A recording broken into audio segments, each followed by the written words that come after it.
حکم باندې امننامه ولیکله وایي مال یې راکړله د هغه ځای نه چې دی را واپس شه نو چې کوم خلک بتلل نو ده به ورته وایي باس وایي مه ځئ وایي دا لارې ټولې ما چې کړې دي نو چې څومره خلک بتلل نو ده به را واپس کول رسول الله صلی الله علیه وسلم حفاظت الله جل جلاله په دې طریقه باندې وکړو و سراقه ابن مالک ته رسول الله مبارک یو عجیبه ټکي وی سراقه څه حالت پیدا ستا چې د هغه د کسرا هغه کم بوګان او کم کنګن او بنګړي هغه به د ستا په لاسونو کې وی زه وینم هغه ورته وویل ما په خپل زړه کې وویل چې دومره خو غریبانان کمزوري دي چې خپل وطن یې پرېښوسته دی او په بل په خوا باندې روان دي او خوبونه د کسرا او د قیصر ویني خیر وي د هغه ځای نه وایي زه راواپس شوم خو که تاسو په دې معجزې باندې سوچ وکړئ دا اوبهو هغه د موسی علیه السلام د هغې معجزې سره په شانته ده چې قارون الله جل جلاله د هغه د وجې نه غرق کړ قارون همداسې وه د مالدار نو کم د مالدار خلک و هغه یې ځان سره یو ځای کړل چې دا موسی علیه السلام دی او هر ورځ د زکات حکم دی هر ورځ د زکات حکم دی د زکات ورکول آسان کار خو نه دی نو بس د زکات نه د هغې نه هغه د زکات نه د انکار کولو دپاره یو عجبه طریقه اختیار کړله هغه غونډو مالدارانو ورته وی قارون بس ته مشر چې ستا څنګه خوښوي نو موږ د سره په هغې باندې لبیک کې دې قارون وی چې زه بس پوه یم ورسره خو تاسو صرف ما ته زما شاته ودرېږئ وی ټیک ته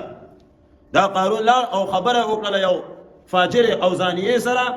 او هغې ته پیسې ومنلې چې کله وی موسی علیه السلام تقریر کوي نو زه به پاسم چې موسی علیه السلام به چې تقریر کوو په عجب انداز باندې به تقریر کوو د دین ټوله خلاصه به بیانوله نو په هغې کې به دام راتلل چې کله یو زناکار زنا وکړي او قربان شم دې په ګواهانو باندې د باندې ثابته شي نو دې به رجم کېږي په کاڼو باندې به ویشتلې کېږي دقسې انداز باندې به احکامات بیانول نو کله چې دی وی دې حکم ته راورسي نو زه به وی پاسم او ورته وبیم چې موسی علیه السلام نعوذ بالله وی کو تا داسې کار وکړه نو هغه به راته ووایي چې زما دپاره هم دا حکم دی نو ته به وی پاسې او ته به دا خبره وکړې نو د هغې نه بعد وی موږ موسی علیه السلام باندې دا حکم جاري خیر چې کله موسی علیه السلام ودرېده او دغه ځای ته ورسېده چې یو سړی شادي شده دی او زنا وکړي نو قربان شم په کاڼو باندې به اولو قارون ورته پاڅېده موسی علیه السلام دا حکم د ستا دپاره هم دی کو یوازې د امتیانو دپاره دی نه وی د الله پاک احکامات د ټولو خلکو دپاره دي زه ورنه مستثنا نه یم نو وی دا خلک خو په تا باندې داسې ګمان کوي چې نعوذ بالله تا داسې کار کړی دی وی نه وی هغه څه د ښځې ته اشاره وکړه چې پاسه هغه ښځه پاڅېدله نو هغه ښځې ته یې وی چې ستا د موسی علیه السلام ورته وی ستا د په هغې ذات باندې قسم وي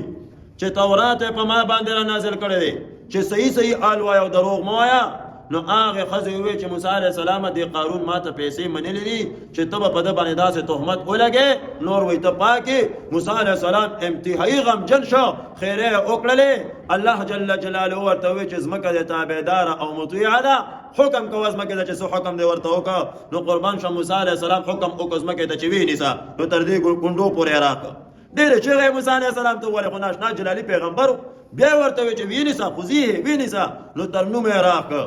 بیا یې وویل چې موسی علیه السلام دې دپاره دی زه په ځمکه باندې غرق کړم چې ځان ته زما هغه خزانې پرېښوستلې